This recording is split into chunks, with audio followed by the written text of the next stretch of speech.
She called him low-class trash in front of 150 guests, right there at his own son's wedding. The room froze. Michael Brown, 12 years sober and the owner of a multi-million-dollar recovery business, stood silent while whispers cut through the air like glass. Every eye judged him, every smirk burned. But behind that calm face was a storm quiet and deliberate. He'd spent years rebuilding his life from ashes, and now someone had just lit a match. What came next would turn that perfect wedding into a reckoning no one would ever forget. Subscribe and comment where you're watching from if you're ready for justice. 6 months before the wedding, Michael Brown walked into his son's apartment carrying a bouquet of white lilies, the kind his late wife used to love. The place smelled like new furniture and expensive candles, the kind you buy when you want people to think you have taste. His son Tommy looked nervous, straightening his shirt for the 5th time. Then she appeared. Stephanie. Perfect hair, perfect posture, the kind of woman who looked like she'd never waited in line for anything. When Michael handed her the flowers, she hesitated, her manicured fingers hovering above the stems as if they carried a disease.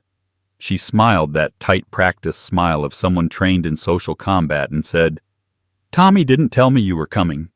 Her voice was honey over ice. Michael set the flowers down on the counter, hiding the flicker of insult behind a polite nod. "Nice to finally meet you." She looked him up and down, her eyes pausing on his worn jeans and work boots. "Ah, the one with the situation." The word hit like a slap. The situation. 12 years of sobriety reduced to a euphemism she could whisper at cocktail parties. Michael didn't reply. He'd learned long ago that silence could cut deeper than words. She turned away, rearranging something on the counter that didn't need rearranging. Tommy, flustered, started talking too fast, something about the meal, about how Stephanie had cooked. Michael smiled and said it smelled great, though all he could taste was the contempt in the air. Dinner was polite, the kind of polite that feels like a cage. Stephanie asked questions that weren't questions at all. "So you work in construction?" Michael took a sip of water before answering. "I run recovery centers." She nodded without looking at him. "That's important work." Important. The way she said it made it sound like charity. Every time she smiled, her eyes stayed cold, calculating. When she laughed, it was half a second too late, like she was mimicking a sound she'd heard once but never understood. He watched her more closely than she realized. The way she corrected Tommy's grammar mid-sentence. The way her shoulders stiffened when he mentioned his recovery program's clients. The way she touched his son's arm in public, not with affection, but with ownership. It wasn't love he saw. It was control disguised as devotion. Later, when he helped clear the table, Stephanie disappeared into the bedroom with her phone and her purse. Tommy followed her with a look that said, "Please don't make a scene." Michael didn't. He just washed dishes in silence, the water running hot, his mind replaying every word, every glance. He'd worked with hundreds of addicts and liars, and one thing he'd learned was that the most dangerous people were the ones who needed to appear perfect. When she re-emerged, she had that same tight smile. "Thank you for dinner, Mr. Brown," she said. He smiled back. "You can call me Michael." She paused, as if the idea of calling him by his first name violated some invisible social hierarchy. "I'll keep that in mind." Driving home that night, the city lights blurred in his windshield. He turned off the radio. The silence in the truck felt heavier than usual. His son was in love, and love had blinded him to something dark and brittle standing right in front of him. Michael didn't have proof yet, but every instinct screamed that this woman was dangerous, not in the dramatic way people imagine danger, but in the slow, calculated way that drains the spirit drop by drop. Over the next few weeks, the pattern deepened. When Michael called, Tommy's responses grew shorter. When they met for coffee, Stephanie tagged along, steering the conversation toward shallow topics, vacations, wine careers. Whenever recovery came up, she'd smile that same brittle smile and change the subject. Once she even laughed and said, "Some people talk about their past like it's an achievement." Michael just looked at her and said, "Survival usually is." At a family dinner a month later, Stephanie's mask slipped a little further. Michael had mentioned one of his centers opening a new branch in Mesa. Stephanie tilted her head and asked, "Isn't it risky investing in something so unstable?" He looked her straight in the eye. "You mean people?" Her smile faltered. "Of course not. I just meant business-wise." Michael leaned back quiet, studying her. She wasn't used to being challenged by people she thought beneath her. After dinner, Tommy pulled his father aside. "Dad, could you maybe ease up around her? She's sensitive." "Sensitive?" Michael asked. "She just doesn't understand what you've been through. Maybe tone down the recovery stuff." Michael felt that word again, toned down, like an order disguised as advice. He wanted to tell his son that if a person couldn't handle your truth, they didn't deserve your silence.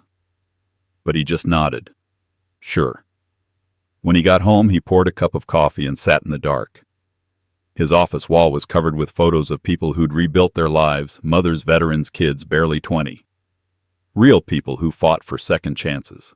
And here he was being told to tone it down because his son's fiancée thought recovery was dirty. He remembered something his late wife once told him. Some people will never forgive you for surviving what they couldn't. He finally understood what she meant. 2 weeks later, Stephanie called him unexpectedly. She wanted to discuss wedding logistics. Her tone was crisp, businesslike. "We've decided to have a formal reception at Desert Ridge. Elegant, classy. You'll be seated with family friends." Michael didn't miss the pause before the word family. He asked what he should wear. She laughed lightly. "Something simple. You don't need to overdo it." The call ended, but the insult lingered. That night he opened his laptop and looked up her family online. Nothing. No business records, no old photos, no history. For people who supposedly had old money, they didn't seem to have much of a past. The more he searched, the more uneasy he felt. He'd built his career on spotting patterns, lies that wrapped themselves in charm, and everything about Stephanie's story smelled like fabrication. The next time he saw her, she was showing Tommy fabric samples for the wedding. He mentioned how beautiful the venue looked in pictures. Stephanie didn't even look up. "It's perfect for our kind of guests," she said. "Our kind." The phrase hung in the air like smoke. When she finally did glance up, her smile was all teeth. Michael drove home that evening under a desert sunset, the sky painted in gold and fire. He thought about his son as a little boy running through the yard with scraped knees and a laugh that used to fill the house. Somewhere between then and now, something had shifted. Stephanie hadn't just changed Tommy's schedule or his opinions. She was rewriting the way he saw his own father. Michael gripped the steering wheel tighter. The woman his son was about to marry had just turned his sobriety into a social liability. But what she didn't know was that recovery had given him more than a second chance. It had given him patience, discipline, and the ability to wait until the perfect moment to strike. And that moment, though she couldn't see it yet, was already on its way. By late spring, the Sunday calls stopped coming. They used to be a ritual 10 a.m. sharp, Tommy checking in sometimes with a joke, sometimes just to ask how the old truck was running. But now the phone sat silent on the kitchen counter, week after week. When Michael called, the calls went to voicemail, and when Tommy finally picked up, his tone had changed. Short, rushed, distracted. Stephanie's voice often echoed faintly in the background, like static interference on a station that used to come in clear. He told himself it was just wedding stress, that every groom got caught up in plans and lists and details. But deep down, he knew it was something else. The distance wasn't just physical, it was something deliberate, like a door slowly being closed.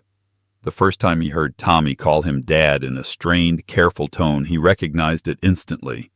Shame. Not his own, but the kind that's taught spoon-fed by someone who benefits from erasing the person who raised you. The next time they met for lunch, it wasn't their usual diner off Route 66.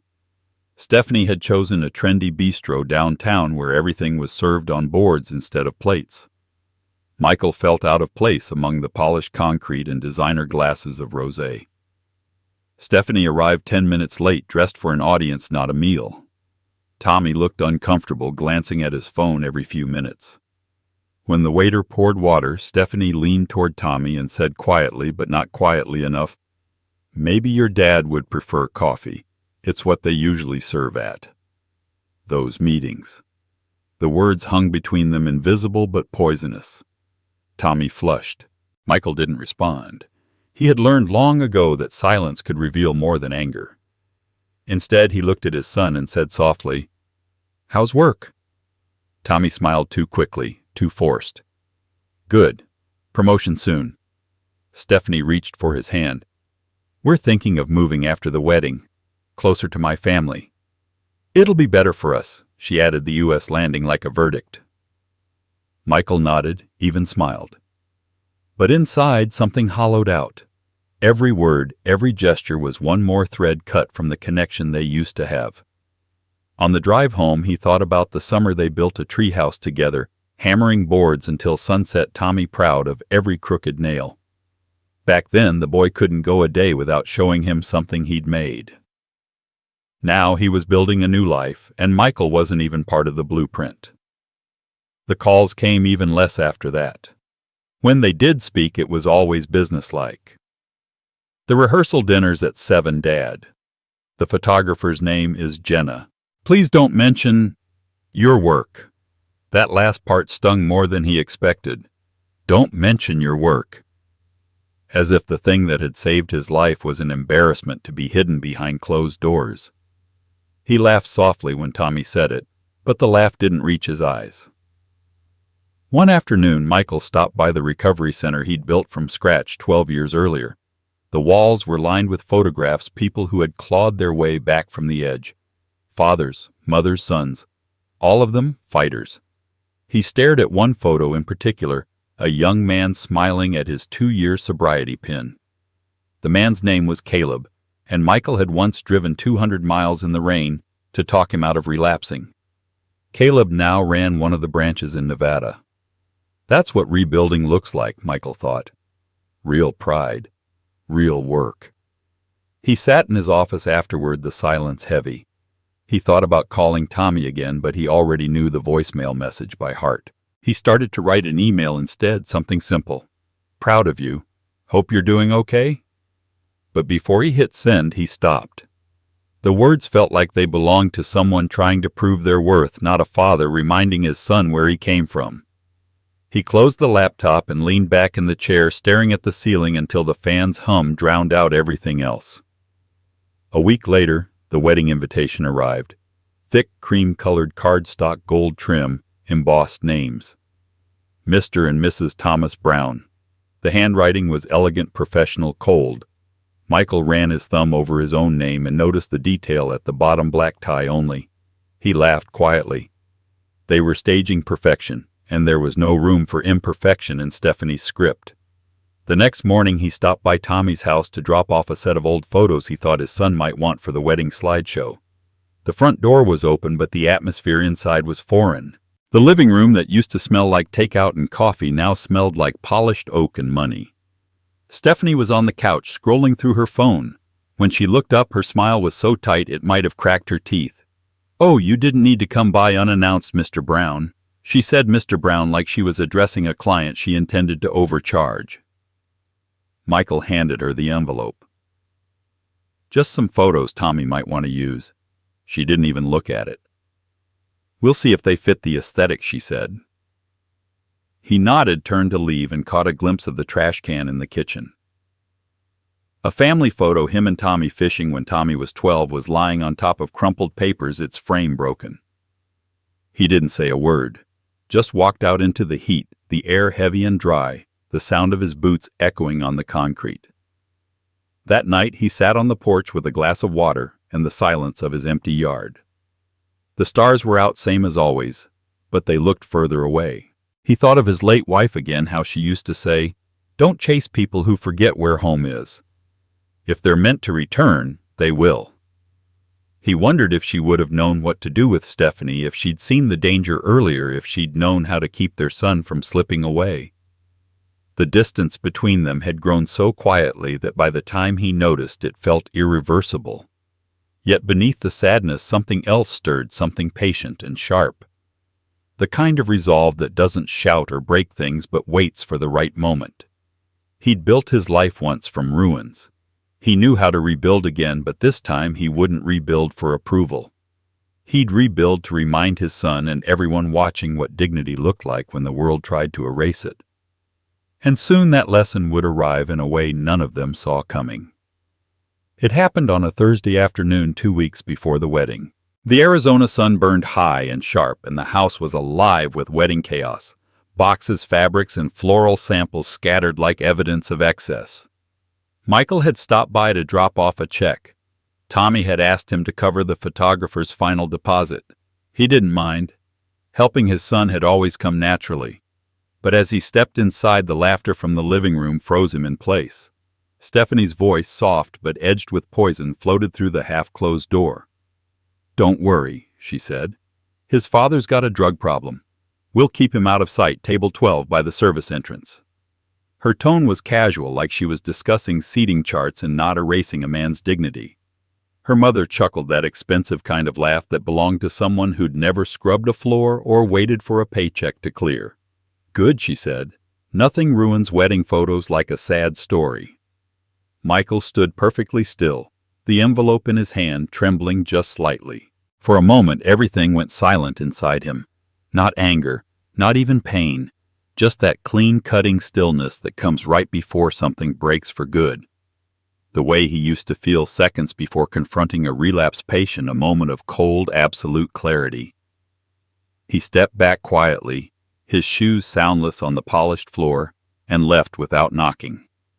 The door clicked shut behind him, and with it something inside him sealed too. Outside, the sky was impossibly blue, the kind of blue that mocked you when your world was falling apart. He walked to his truck, placed the check carefully on the seat beside him, and just sat there for a while. His hands rested on the steering wheel, motionless as the heat shimmered off the hood. She had turned his life's hardest battle into a punchline. 12 years of rebuilding reduced to a stain she wanted to hide behind linen napkins and centerpieces. He started the engine, but he didn't drive home. Instead, he went to his office. The building was quiet, the late afternoon light slanting across framed photos of graduates from his recovery program. He walked past them slowly, faces that had fought demons far worse than shame, and stopped in front of one, a woman named Rosa, who once said, "You taught me to stop apologizing for surviving." He stared at that photo for a long time, the air conditioner humming above him.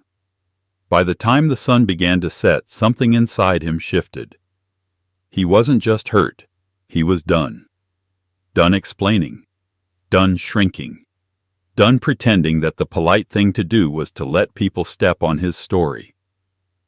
He thought about Stephanie's fake composure, her careful lies, and the way Tommy looked smaller every time she spoke. Then he thought about that phrase, table 12 by the service entrance, and something cold and sharp took shape in his mind. That night he didn't sleep. He sat on the porch, the desert air cooling around him, the stars so clear they looked close enough to touch. He went over everything, her words, her tone, her mother's laughter, and replayed every red flag he'd ignored. Every time he'd given the benefit of the doubt. Every polite smile that had cost him a piece of his pride. He realized now that this wasn't just snobbery. It was strategy. Stephanie wasn't ashamed of him. She was afraid of what his truth revealed about her own lie. The next morning he began to test that theory.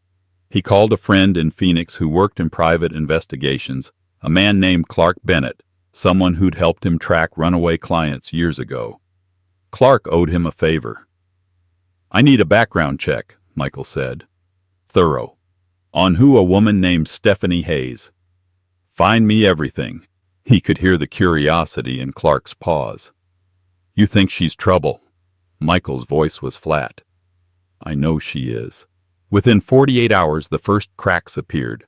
Her resume was padded, her father's business non-existent, her supposed California property listed under a shell company with no verifiable owner. Even her college records were incomplete, 2 semesters short of a degree she claimed to hold. Clark emailed the files over with a single note. "You were right. This woman's a ghost."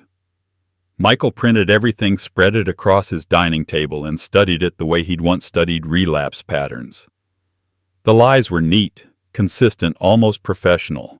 It wasn't carelessness, it was design. He began to map the connections, red pen circling inconsistencies. Each mark deepened his calm. Every truth he uncovered cooled the fury that had threatened to consume him. He wasn't going to confront her with words. Words were cheap.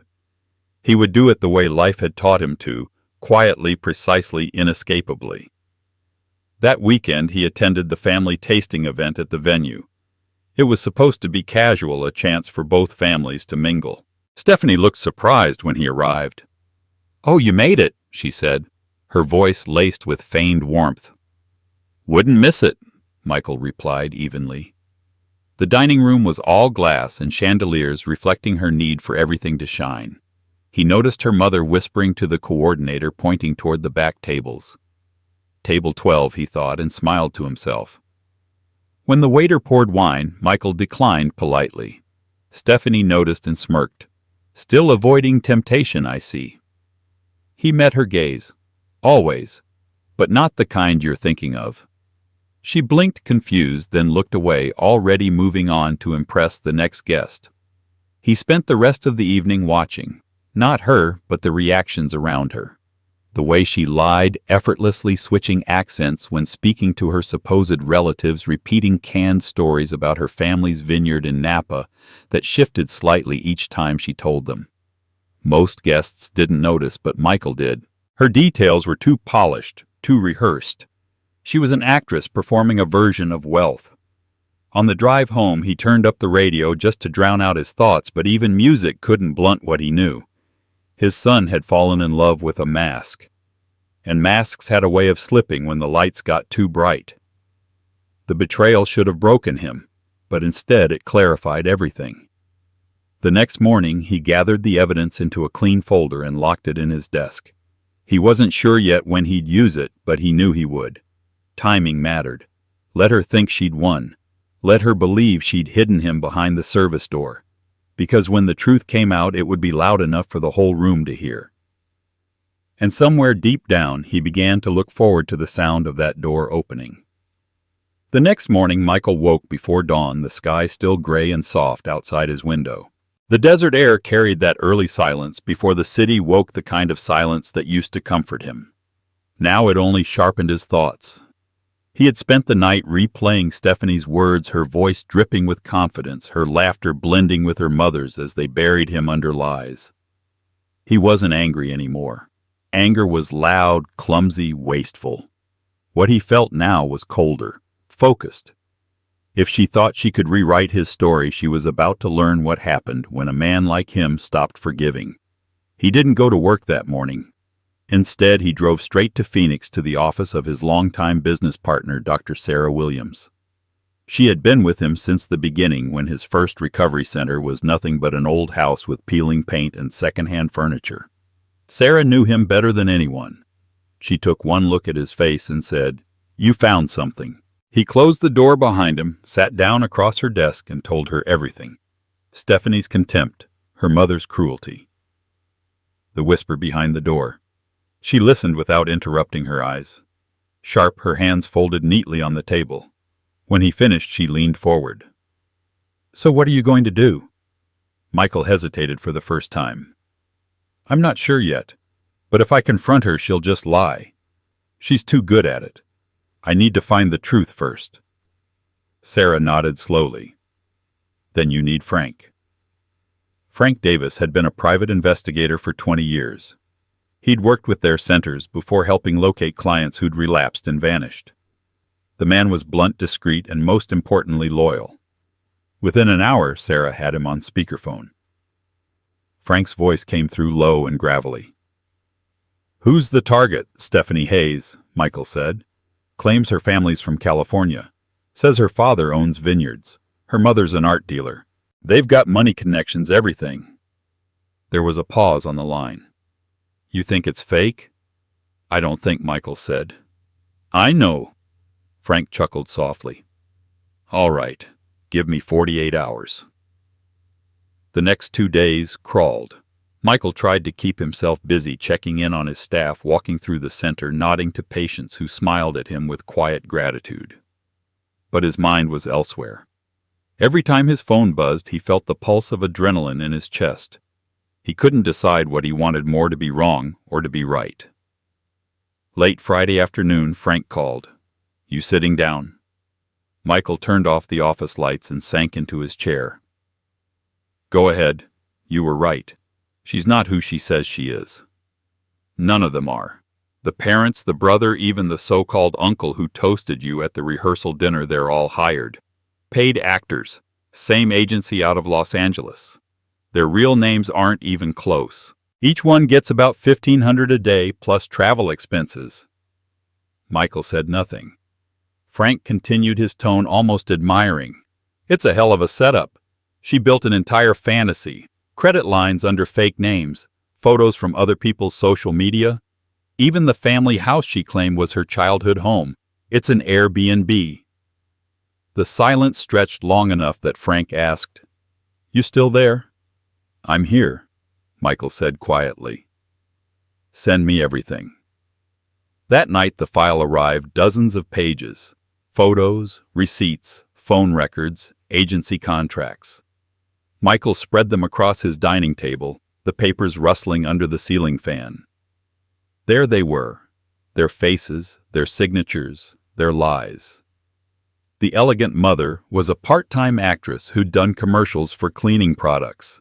The father had once been a background extra in a courtroom drama. The brother didn't even exist outside of a rented LinkedIn profile. Stephanie had built her empire on illusions, and she had fooled everyone except the one man she thought was beneath her. He stared at her photo for a long time. She was beautiful in that camera-ready way, symmetrical, confident, untouchable. But now he saw it clearly, the eyes too calculated, the smile rehearsed. She was a performer who had stepped into the wrong audience. Sarah stopped by later that evening, bringing coffee and her steady presence. She took one look at the table and exhaled. My God, Michael. She built a movie set and called it family. He nodded, and Tommy bought every frame. She sat down beside him. What are you going to do with this? He picked up one of the contracts and turned it over in his hand. I'm not sure yet, but she wanted to keep me out of sight. He looked up, his eyes hardening. Now everyone's going to see her. Sarah studied him for a moment. Don't let this turn into revenge for its own sake. Michael gave a small, humorless smile. It's not revenge. It's correction. When she left, he stayed up until dawn. He built a timeline, labeled folders, cross-referenced every inconsistency. Years of running treatment programs had taught him one thing. Chaos always leaves a pattern. And Stephanie's pattern was perfect, too perfect. He began to see the seams where her lies stitched together, and once he saw them, he couldn't unsee them. The next morning he called Frank again. I need one more thing, he said. Find out who's funding her. She's got someone behind her. No one builds a lie this big alone. By Monday, Frank called back with a single name. A guy named Paul Stanton, former real estate agent. Got caught in a fraud scheme 5 years ago. Claims to be her business advisor now. Looks like he's been funneling money through fake accounts to make her look rich. Michael leaned back, the corners of his mouth lifting in something close to satisfaction. Good work, Frank. He hung up and dialed another number, his bank. He confirmed that the remaining funds he'd promised Tommy for the wedding hadn't been transferred yet. Then he froze them. The next call was to the venue. The balance, he learned, was due in 1 week. He smiled. Perfect. That evening, Tommy called. His voice was tight.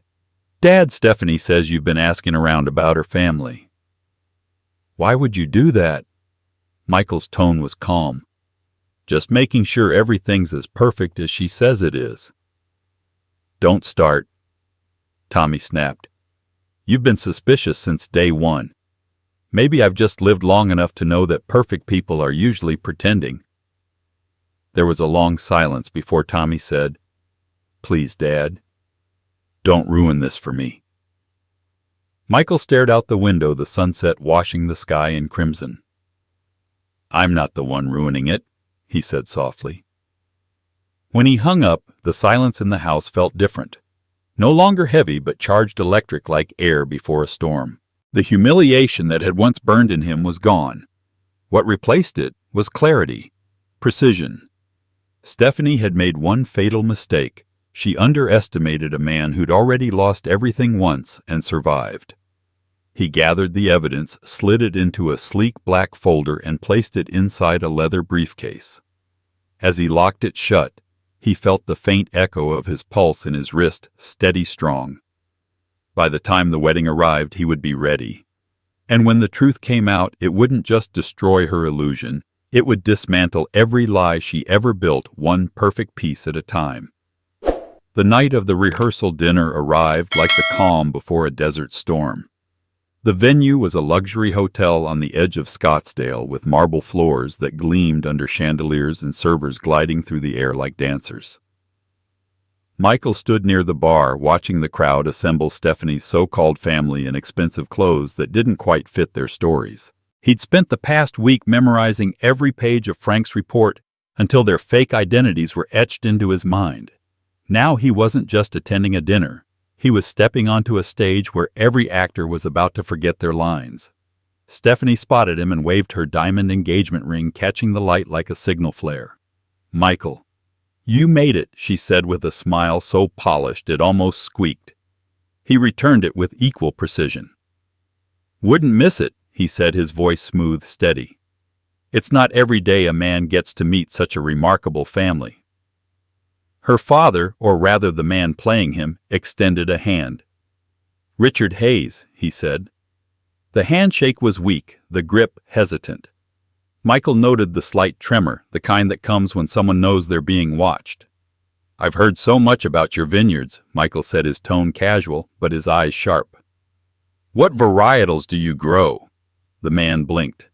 Mostly red," Michael echoed, letting the silence stretch. "That's broad. Cabernet, Pinot Noir, Merlot." The man smiled too quickly. "Cabernet. Definitely Cabernet." "Funny," Michael said lightly, "because I checked the Sonoma registry last week. No Hayes vineyards listed anywhere." Richard's smile faltered for just a second before he recovered. "Oh, we're private. Family operation." Michael nodded, sipping his water. "Of course. Privacy is important when success is delicate." Stephanie cut in with a brittle laugh. "Dad doesn't like to talk business at family events." "Understandable," Michael said, his tone innocent. "Some topics are better left for the real world." He turned next to the woman posing as Stephanie's mother, draped in pearls large enough to belong in a museum. "That's quite a necklace," he said. "South Sea pearls?" Her smile brightened. "Yes. A gift from my husband for our 25th anniversary." Michael tilted his head. "How romantic. Though I'm curious, South Sea pearls usually have that warm golden tint. These are cool white, more like fresh water. But I could be wrong." Her hand moved reflexively to the necklace, her fingers tightening around it. "They're real," she said too quickly. "Of course." He smiled softly. "Of course." Dinner began, and Michael took his seat, quietly observing. Every gesture, every glance, every slip of conversation revealed something. The so-called uncle across from him claimed to be a wine importer from France. When the server poured red, Michael leaned in. "I'd love your opinion. Bordeaux or Burgundy?" The man swirled his glass awkwardly. "Bordeaux, definitely. You can always tell by the dryness." Michael took a sip. "Interesting. It's a California blend. You must have an excellent palate." The table chuckled politely. Stephanie's laugh was too sharp this time, cutting through the room like broken glass. Her mask was starting to crack. As the meal went on, Michael watched her closely. She was restless, adjusting her bracelet, touching her hair, darting glances at her family as though rehearsing cues.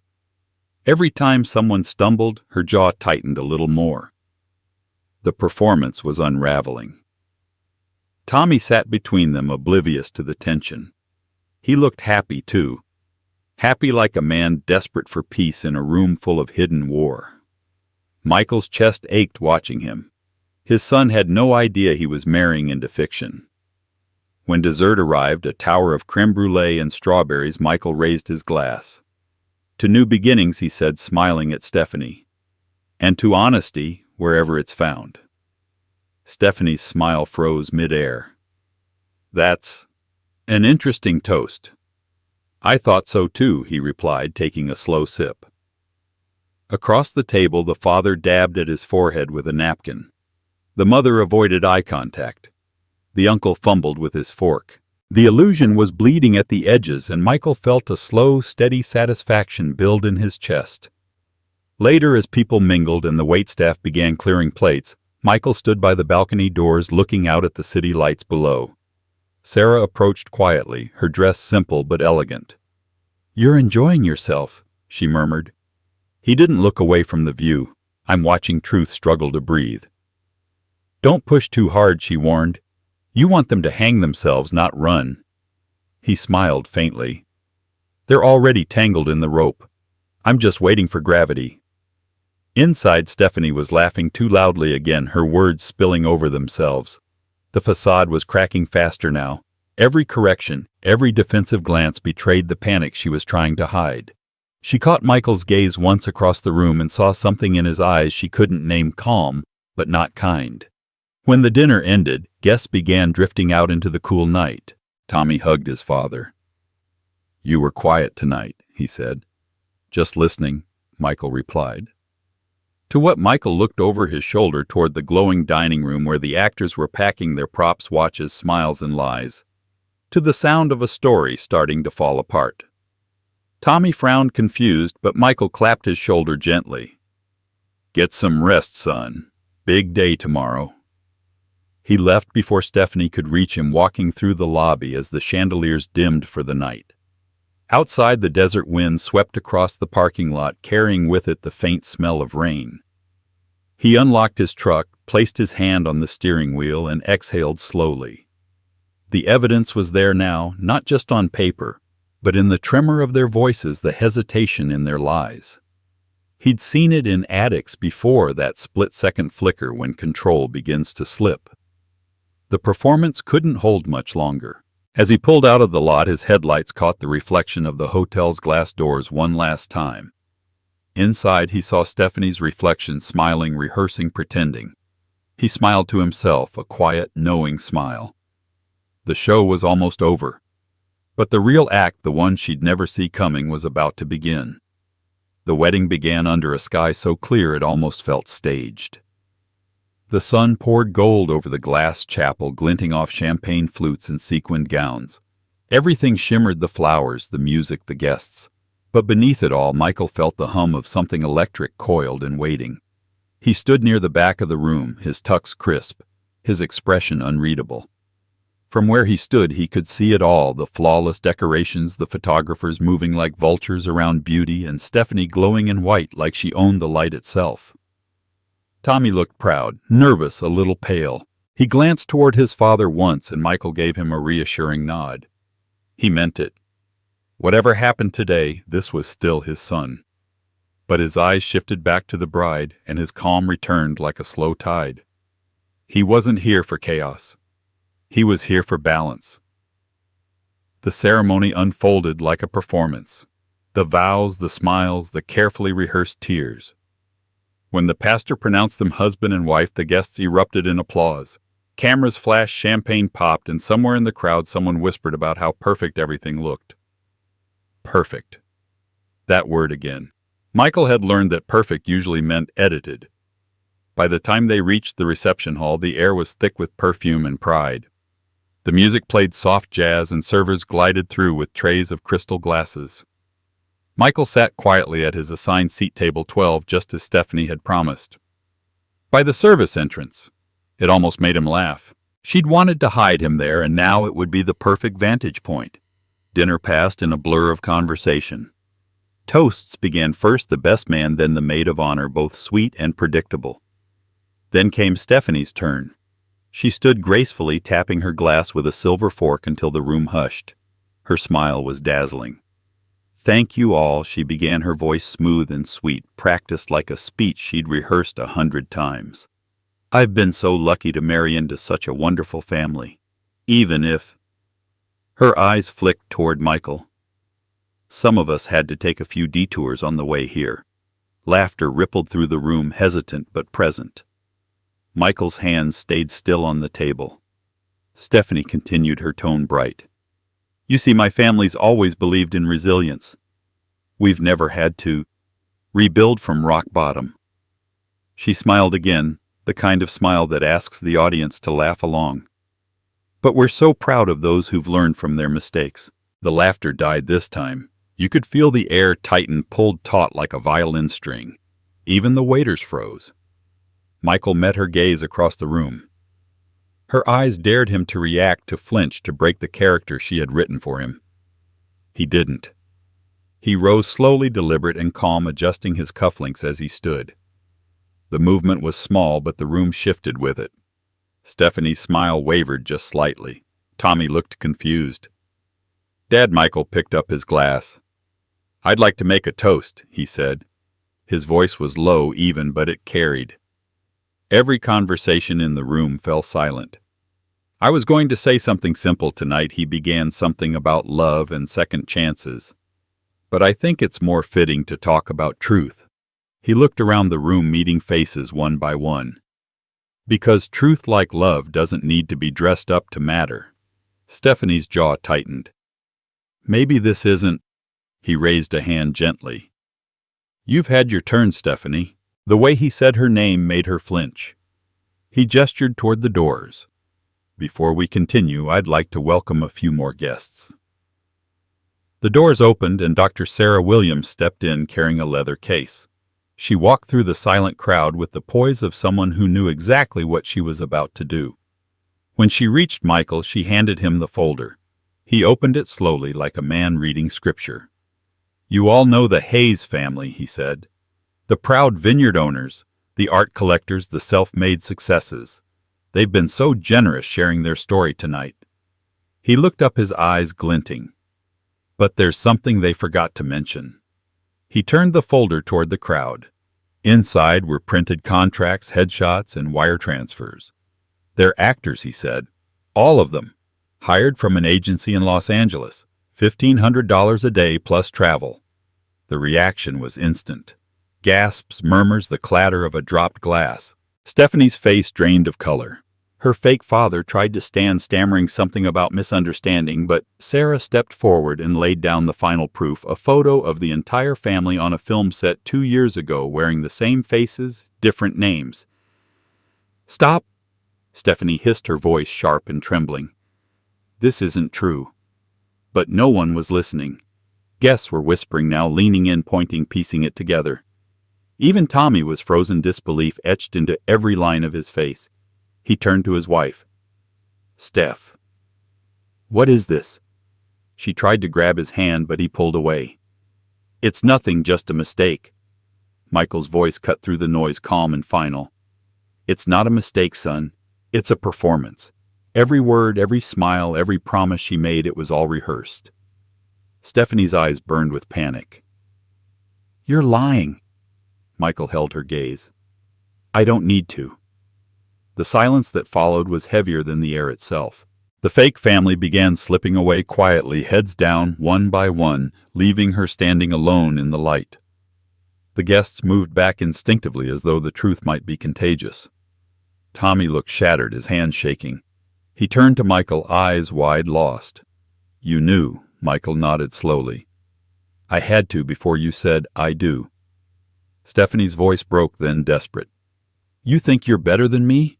You with your past. Your recovery centers." Michael didn't answer. He simply looked at her the way one looks at something that's already over. "You mocked me for falling," he said quietly. "But the difference between you and me is, I stood back up." She opened her mouth to speak, but the words never came. The truth had done what anger couldn't. It stripped her bare. Michael turned to the crowd and raised his glass again. To truth, he said softly. To second chances. And to those who never need to lie about where they came from. No one spoke. No one moved. The band stopped playing. Somewhere in the back, a server began to cry quietly. The illusion had collapsed, and all that was left was the wreckage of pride. Michael set his glass down, nodded once to Sarah, and walked out. Behind him, the whispers followed, some stunned, some sympathetic, some awed. But he didn't need to hear them. The victory wasn't loud. It didn't need applause. Outside, the evening air was cool, the first stars just breaking through the sky. He loosened his tie and breathed in the quiet, hitting him like grace. Justice had been served, but it didn't taste sweet, only clean. He looked up at the night and allowed himself one small smile.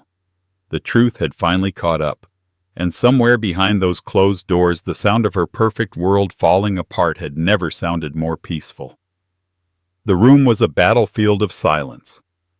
Guests stood frozen between shock and disbelief, the air so thick with tension that even the chandeliers seemed to hold their breath. Stephanie's face had gone pale, her perfect smile replaced by a tremor that betrayed her carefully constructed poise. Michael hadn't moved since his last word. He didn't need to. The truth had already detonated, and now it was spreading through the room like smoke after a fire. Someone near the back whispered, "Actors!" She hired actors. Another voice answered, "All of them." The murmurs rippled outward, gathering force. Stephanie's eyes darted between the tables, searching for an ally, but everyone she turned to was stepping back inch by inch. Her fake family had vanished their seats, empty napkins tossed like white flags of surrender. Tommy stood beside her, staring at the contracts on the table, the evidence laid bare for the world to see. His hands trembled as he picked one up, his eyes moving over the signatures, the payment logs, the agency letterhead. He looked up at her slowly. "Stephanie," he said, his voice hoarse. "Tell me this isn't true." She tried to reach for him, but he stepped back. "It's not what it looks like," she said quickly, her voice breaking. They're friends of my parents. They helped out." Michael's voice cut through the air like glass. "Friends don't charge $1,500 a day to pretend to be your family." The crowd turned their attention back to her. The pressure mounted, the whispering grew louder, and her composure began to crumble. She grabbed her purse from the chair beside her and clutched it against her chest like a shield. "You don't know what you're talking about," she said, her tone sharp, desperate. "You think you're so pure, so righteous, but you don't know me." Michael tilted his head slightly, calm and unflinching. "No," he said quietly, "but I know the kind of person who hides behind lies. And I know what happens when the truth finally catches up." She stepped back, knocking over a glass of wine that spilled across the tablecloth like a wound. Her purse slipped from her grip and hit the floor. The sound was small, but what followed silenced the room completely. The clasp burst open and the contents scattered across the white linen lipstick receipts, an empty compact, and then the pills. Dozens of them. White, blue, orange, small plastic bottles rolling across the table and onto the floor. The labels gleamed under the light: oxycodone, alprazolam, codeine, Adderall. A pharmacy's worth of prescriptions tumbling into view. For a moment, no one moved. The irony hung in the air, heavy and cruel. The woman who had mocked an addict in her wedding toast was one herself. Stephanie froze, staring at the pills like they might vanish if she didn't blink. Her breath came fast, uneven. They're for my anxiety," she stammered. "For my migraines, my doctor." But no one was listening. The whispers had turned into a low murmur of disbelief. Someone snapped a photo. Another guest quietly ushered their child out of the room. The hum of judgment filled every corner. Michael didn't say a word. He didn't have to. His silence was louder than any accusation. Tommy picked up one of the bottles, reading the name on the label. Stephanie's hands trembled as she reached for it. "Give it back," she pleaded, "please." He didn't. He just stared at her, his eyes wide, red and wet. "You told everyone my father was broken," he said softly. You called him damaged. You said he wasn't good enough for you." His voice cracked. "And all this time you were lying to me too." She reached for his hand again, but he stepped back once more. The diamond ring on her finger caught the light, sparkling as if mocking them both. "I didn't mean to hurt you," she said, her voice trembling. "I just wanted things to look perfect." "You don't understand how much pressure I was under." Tommy's expression hardened. "No, I think I understand perfectly." He slipped his wedding ring off his finger. The sound of it hitting the table was small, but it carried like thunder. The guests gasped. Stephanie's knees gave out and she collapsed into the chair behind her, tears streaking the foundation off her face. Her hands shook as she tried to gather the pills, scooping them up in trembling fists that couldn't hold on to anything. They spilled through her fingers again, rolling onto the floor in quiet defiance. Michael watched in silence. For a brief second he almost felt pity, not for her lies, but for what had driven her to build them. She was the kind of person who would rather live inside an illusion than face her reflection. And now, under the lights she'd designed to make her look flawless, every crack showed. Tommy turned to his father, his voice breaking. "Dad, I'm so sorry." Michael shook his head gently. "You don't owe me an apology, son." The crowd began to disperse. Some guests slipped out quietly, others stayed whispering behind napkins. Stephanie sat motionless, surrounded by the wreckage of her performance. The wilted flowers, the spilled wine, the pills glowing like tiny ghosts under the chandelier. Michael walked toward her table, his footsteps steady, deliberate. He stopped beside her, looking down, his expression calm, but not cruel. "You wanted to hide me because of my past," he said. "But the truth has a way of showing up uninvited." She didn't look at him. She just kept staring at the floor, her breath shallow. He placed a folded napkin beside her, the same one she had once tossed toward him in contempt at another dinner. "You might need this," he said quietly. Then he turned to his son. "Let's go home." Outside the air was cool, the night still. The desert stretched wide under a sky full of indifferent stars. Tommy walked beside his father, silent for a long time before speaking. "I thought she made me better," he said finally. Michael glanced at him. "The right person doesn't make you better, son. They remind you that you already were." They reached the truck, the headlights cutting through the dark. As Michael started the engine, the faint sound of music drifted from the reception hall behind them. Someone had turned the playlist back on, as if trying to pretend the night hadn't burned to ash. Tommy looked out the window, his voice quiet. "What happens now?" Michael kept his eyes on the road. "Now," he exhaled slowly. "Now we let truth do what it does best." And somewhere behind them, in that glittering hall of glass and lies, the woman who had mocked a man for his recovery sat alone, surrounded by her own kind of addiction, one she could no longer hide. By morning, the story had already escaped the ballroom and taken on a life of its own. The guests' whispered accounts became social media posts. The photos became headlines. "The bride who hired a fake family," one read. "Vineyard heiress exposed as con artist," said another. The internet did what it always did. It devoured scandal and left nothing but bones. Within 24 hours, every news outlet from Los Angeles to New York had picked up the story. Video clips of the wedding toast, of the pills spilling across the white tablecloth, of Stephanie's face breaking under the weight of her own lies, all of it went viral. By the second day, her fake company's website had vanished, its social media pages deleted, but it was too late. The FBI announced they were reviewing her financials for fraud. Former clients of her consulting agency came forward claiming she'd sold them investments that never existed. The house she'd bragged about in interviews turned out to be rented.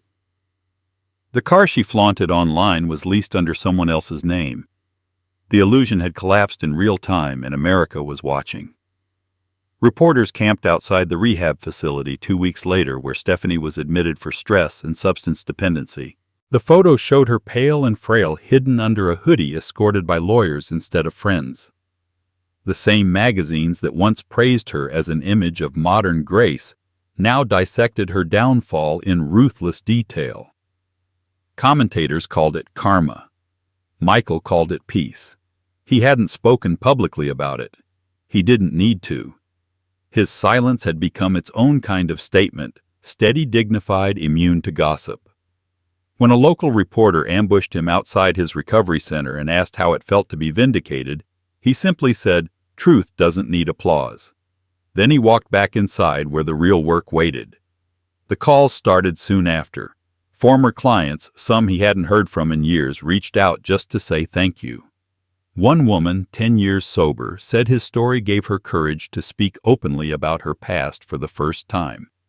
A man who had once relapsed 3 times told him, "Watching you stand there calm, it reminded me that recovery isn't weakness. It's strength most people will never understand." Michael listened to every call, every message, his voice soft, his words few. He wasn't a man who celebrated victory. He measured his worth in the quiet that followed chaos. What mattered wasn't that Stephanie had fallen, it was that the world had finally seen that shame doesn't belong to those who heal. One afternoon, weeks later, he walked through one of his centers in Mesa. The lobby smelled of fresh coffee and disinfectant. A group session had just finished. People laughed, shared stories, the kind of raw laughter that only comes after surviving something heavy. A young woman approached him hesitantly. She looked barely 20 with tired eyes, but a spark of hope flickering beneath them. "You're the guy from the wedding video, right?" she asked, half smiling. He nodded. "I guess that's me." Her voice cracked a little. "You didn't get angry, you just stood there. I've been trying to get clean for 3 years, but I always thought people would never forgive me for what I did. Watching that video, it made me think maybe I don't need forgiveness to start again." Michael's throat tightened. He put a hand on her shoulder. "You don't," he said. "You just need honesty." She nodded, tears in her eyes, and walked away. That night, Michael drove out to the desert. He liked the way the world fell silent out there, the way the stars looked close enough to touch. The truck headlights carved a path through the dark until he pulled over and stepped out. The air smelled like rain that would never come. He stood there, looking out over the horizon, the same stretch of land where he'd once thought his life had ended. Now it felt like it had just begun again. He thought of Tommy, how his son had moved back home, temporarily helping at the centers, slowly rebuilding his trust in people, in himself. They spoke more now, sometimes without words, the kind of quiet that fathers and sons share when they've both been broken and are learning to mend. Tommy had asked him once, "Do you ever think you went too far, exposing her?" Michael had looked at him, the desert wind moving his gray hair. "No," he said. "The truth isn't cruelty. It's mercy for those who deserve to see clearly." There was peace in his voice when he said it, peace born not from revenge, but from survival. A month later, a national recovery magazine reached out. They wanted to feature his story, not the scandal, but the lesson. The headline read, "From Rock Bottom to Redemption. A father who proved that recovery is power." The article was simple, honest, no drama, no embellishment. Just a man who refused to bow his head when the world tried to shame him. Letters poured in after that, handwritten ones, the kind people still sent when the words mattered. A mother from Texas wrote, "My daughter's in rehab right now. I used to feel ashamed. Then I watched your story. Now I feel proud." Michael kept every letter, not as trophies, but as reminders that pain, when faced with grace, becomes purpose. By winter, the scandal had faded from the headlines, replaced by newer stories of outrage and ruin. But for the people who had seen it, the ones who understood it lingered. They remembered the man who stood calm while the world tried to humiliate him, the man who turned a public insult into a private revolution. One evening, as the sun sank behind the mountains, Michael sat on his porch with a cup of coffee, the sky turning deep orange. Tommy joined him, holding 2 glasses of iced tea. They didn't talk for a long time. Then Tommy said quietly, "You didn't just expose her, Dad. You showed people it's okay to tell the truth about who they are." Michael smiled faintly. That's all recovery ever is, son. Just telling the truth until it stops hurting. The wind shifted, carrying the faint hum of crickets and the distant sound of life continuing. He leaned back, letting the quiet wrap around him. There was no anger left, no bitterness. Just peace, the kind that comes when you faced the storm and walked out clean. And as the desert faded into night, he realized something simple, something steady the truth had set more than one person free. But somewhere far from Arizona, in a rehab clinic surrounded by cameras, she couldn't silence. Stephanie had just begun learning what that freedom really meant. Months had passed since the wedding, the one that ended not with applause, but with the sound of glass shattering under the weight of truth. The world had moved on as it always did, but for Michael and his son the echoes lingered. The story that once belonged to tabloids had turned into something quieter, deeper. A lesson carved in scars, not headlines. It was late spring when Tommy finally came to visit. He drove up the old gravel road in a different car, humbler than the sleek one Stephanie used to drive. The desert had started to bloom again, cactus flowers opening against the red dust, the air carrying the scent of rain that never fully arrived. Michael was on the porch fixing the hinge on a door that had creaked for years when he heard tires crunching in the driveway. Tommy stepped out slowly, shoulders slouched, hands empty. There was no swagger this time, no designer suit or rehearsed charm, just a man stripped of illusions trying to figure out where to start. "You still doing your own repairs?" he asked, his voice softer than Michael remembered. "Cheaper that way," Michael said without looking up. "Besides, it keeps my hands busy." Tommy nodded. "You always said a busy hand keeps a clear head." Michael smiled faintly. "Glad you were listening." For a while they just stood there, the air between them heavy but not hostile. When Michael finally gestured toward the porch chairs, Tommy sat down, the old wood groaning under his weight. The silence stretched long but comfortable. It wasn't the silence of avoidance anymore. It was the kind that comes before something important. Tommy was the first to break it. "I've been in therapy," he said. "They said it helps to talk about things, but the only person I really needed to talk to was you." Michael said nothing, just nodded. "I thought I was protecting her." Tommy continued. "When she asked me to hide things, to downplay your story, I thought it was just privacy. But it wasn't. It was shame. She made me ashamed of my own father. And I let her." His voice cracked on the last word. He swallowed hard, staring at the desert stretching out in front of them. "You were right about her. About everything." Michael leaned back, his eyes steady. "No, son, I wasn't right. You just learned what it costs to believe in the wrong kind of love." Tommy nodded slowly. "I guess I thought love meant keeping the peace, even if it meant lying to myself." "That's not love," Michael said. "That's fear wearing a polite face." The wind shifted, then stirring the dust along the porch steps. Somewhere in the distance, a hawk circled high above the valley. Michael watched it glide effortlessly, the silence between them softening. "I've been helping out at the center," Tommy said finally. "Sarah's been showing me the ropes. I started talking to some of the new clients. People my age, even younger. Most of them think addiction is weakness. But then I tell them about you, how you stood there in front of everyone calm as stone, while the woman who mocked you fell apart." Michael turned to him, eyebrows raised. "You tell them that?" Tommy nodded. "Every time. Because it's the first time I understood what strength actually looks like. It's not loud, it's not flashy, it's just steady." Michael chuckled softly, shaking his head. "You make me sound like a saint." Tommy smiled faintly. "You were just a man who didn't lie. That's rare enough these days." They sat in silence again, this time with ease. The sun dipped lower, painting everything in gold.